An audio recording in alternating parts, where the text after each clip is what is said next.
अगर आपको all of a sudden बहुत ज़्यादा पल्पिटेशन हो रही है, आपको ऐसा लग रहा है कि आपका दिल बैठा जा रहा है, आपके हाथ में बड़ी स्वेटिंग हो रही है, या बार बार आपके हाथ जो है वो ऐसे लग रहा है जैसे कांप रहे हैं, और आपको ऐसा लग रहा है कि आप अभी चौक कर जाएंगे, ठीक है, और आप बहुत ज़्यादा घबराते हैं, आपको स्वेटिंग बहुत ज़्यादा होती है,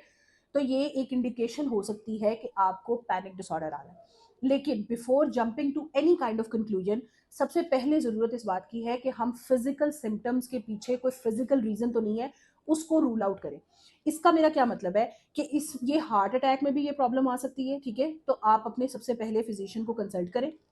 आपके थायराइड के प्रॉब्लम्स हो तो भी ये प्रॉब्लम आ सकती है, आपके रेस्पिरेटरी इश्यूज हो तो भी ये प्रॉब्लम आ सकती है। जब ये सारे आप रूल आउट करवा लेते हैं और डॉक्टर्स आपको कहते हैं कि आपका हार्ट बिल्कुल सही फंक्शन कर रहा है, आपको ये प्रॉब्लम नहीं है, आपके बाकी भी टेस्ट बिल्कुल ठीक आ रहे हैं, तो इसका मतलब है कि अब आपको ये सारी चीज़ें नहीं है। सो उसमें क्या डायग्नोसिस आपका होता है कि आपको पैनिक डिसऑर्डर है।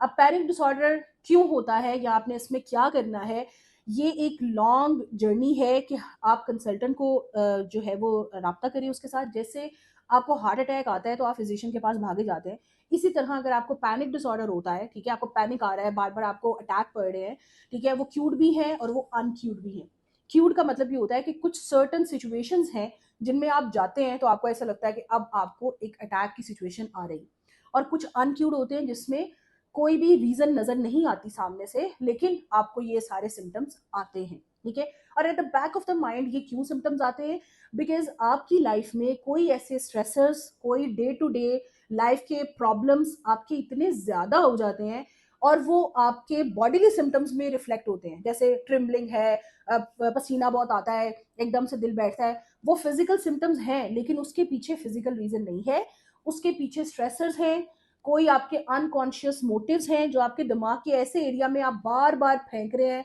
आप उसको एड्रेस नहीं कर रहे, आप उसके बारे में बात नहीं करते, लेकिन आप बेशक बात ना करें, वो एक टाइम तक आपकी नजरों से ओझल रहते हैं, but in the mean while वो आपको तंग करते रहते हैं, और तंग वो ऐसे ही करते हैं कि आपको बाहरी तौर पर कोई फिजिकल बीमारी नहीं है, लेकिन वो जो दिमाग में आपने साइड पे एक चीज रखी हुई थी ना,